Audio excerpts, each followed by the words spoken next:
स्वामिनी क्रिएशनमध्ये आपलं स्वागत आहे. ही होती 2.5 वर्षाच्या मुलीची नवारी शिवायची होती आणि साडी होती व्हेल्वेटची, जी सहावारी भेटते ती फार मोठी होती. त्याच्यामध्ये मला हा नेक बसवायचा होता दोन्ही बाजूला आणि हे नावही मी लेसनी लिहिलेलं आहे स्वतः. आणि हा बॅक साईड होता. हे फार मोठा होता, म्हणजे जवळजवळ 40-45 साईजचा ब्लाऊज पीस होता. जास्त 50पर्यंत झाला असता, तर त्या टाईपचा हा नेक होता. तर ह्याला मला जॉईंट करायला बराच वेळ लागलेला आहे. खूप मेहनत घेतलेली आहे ब्लाऊजला. की सहावारी साडीचं ब्लाऊज आता आपल्याला माहिती आहे केवढं असतं, पण त्याचं हे 2.5 वर्षाच्या मुलीच्या ब्लाऊजला ही सगळी एम्ब्रॉयडरी आली पाहिजे होती. अशा प्रकारे हा ब्लाऊज खूप मेहनतीने शिवलेला आहे. आणि आपण आता नऊवारी साडी पाहूया. ह्या साठी हे नाव आणि त्याचा लग्नाची साडी आहे, त्यामुळे मला कंबरपट्टाही बनवायला सांगितला होता. तर मी हा कंबरपट्टा बनवला आहे, मामाची करवली म्हणून. बघा, मामाची करवली. ह्याला पण खूप मेहनत, हा वेल्वेटचा बनवला आहे मी. ह्याला खूप मेहनत लागली मला बनवायला.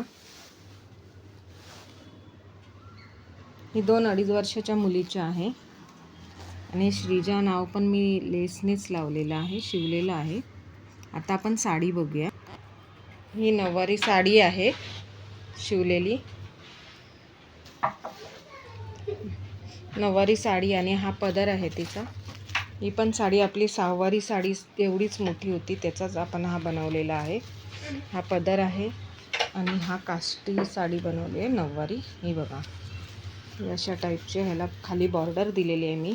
ह्या चुन्या येतात. ही नऊवारी म्हणजे लावणी पद्धतीची साडी आहे.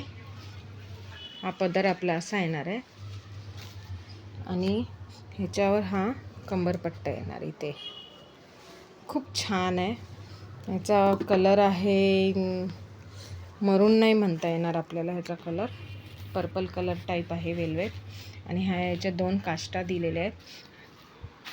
खूप छान झालेली आहे आणि कस्टमरलाही खूप आवडलेली आहे. बघा, एवढ्या मोठ्या साडीमध्ये आपण ही छोटी साडी बनवताना फार डोकेदुखे असते, टेन्शन असतं.